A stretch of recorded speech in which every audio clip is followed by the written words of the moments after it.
ઉભા રહ્યો આગળ તમને આખો વિડીયો બતાવું। તમને લોકોને ખબર છે કે આ વખતે કુંભ મેળાની અંદર 7000થી પણ વધારે મહિલાઓએ મિત્રો વાત કરી તો સંન્યાસી લઈ લીધી છે।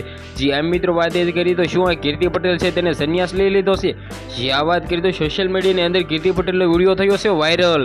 હવે મિત્રો ખાસ કરીને સૌથી પહેલાં તો ચેનલમાં પહેલી વાર આવ્યો હોય તો ભાઈઓ વિડીયોને શેર કરીને સબસ્ક્રાઇબ કરવાનું ભૂલવા નથી, કારણ કે ભાઈઓ આપણી યુટ્યુબ ચેનલની અંદર આવા નવા વાયરલ ટોપિકના વિડીયો સૌથી પહેલાં તમને બધા લોકોને જોવા મળી જતા હોય છે। હવે ભાઈઓ વાત કરી તો તમને લોકોને ખબર છે કે કુંભ મેળાની અંદર કીર્તિ પટેલ તો કઈ હતી, પરંતુ મિત્રો વાત કરીએ તો તેની અંદર ત્યાં ભાઈ નતા નવા મિત્રો વાત કરી તો ખેલ કરી રહ્યા છે। જેની અંદર મિત્રો વાત કરીએ તો ઘણી જગ્યાએ તો ભાઈ સાધુ સંતો પાસે બેસે છે, તો ઘણી જગ્યાએ મિત્રો વાત કરીએ તો ખુલ્લામ એવું કહે છે કે હું ગુજરાતની અંદર આવીને પાછું મારું કામ ચાલુ કરીશ। જે આ મિત્રો વાત કરીએ તો શું મિત્રો વાત કરીએ તો આ પાપ ધોવા માટે જે તેને અત્યાર સુધી જે પાપ કર્યા છે ને, જે આ મિત્રો વાત કરતા હું નથી કહેતો, પરંતુ મિત્રો જે વિડીયો વાયરલ થયા છે ને એની છે કમેન્ટની અંદર લોકો કહી રહ્યા છે કે કીર્તિ પટેલે આ બધા કાંડ કરીને પછી તે પાપ ધોવા ગઈ છે, હવે પાછું શું આવીને કીર્તિ પટેલ પાછા કાંડ કરશે?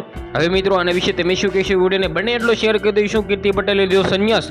કમેન્ટ સેક્શનમાં તમારી રાય જે પણ હોય કમેન્ટ કરી દેજો। બાકી તમને લોકોને ખબર છે કે કીર્તિ પટેલનો વિરોધ થયો હતો અને કીર્તિ પટેલ જ્યાં પણ વિરોધ હોય છે તેની અંદર તે એન્ટ્રી કરતી દેશે। અને મિત્રો વાત કરીએ તો લાલબા આહિર ખોલ્યા મિત્રો આના ગોબા પણ ઉપાડી લેવાના હતા, પરંતુ મિત્રો તે સટકીને ભાઈ કુંભ મેળાની અંદર વહી ગઈ હતી। તો હવે આ કીર્તિ પટેલ વિશે તમે શું કહેશો? તમારી રાય જે પણ હોય કમેન્ટ કરીને વિડીયોને બને એટલો શેર કરી દેજો, સબસ્ક્રાઇબ કરવાનું ભૂલવા નથી।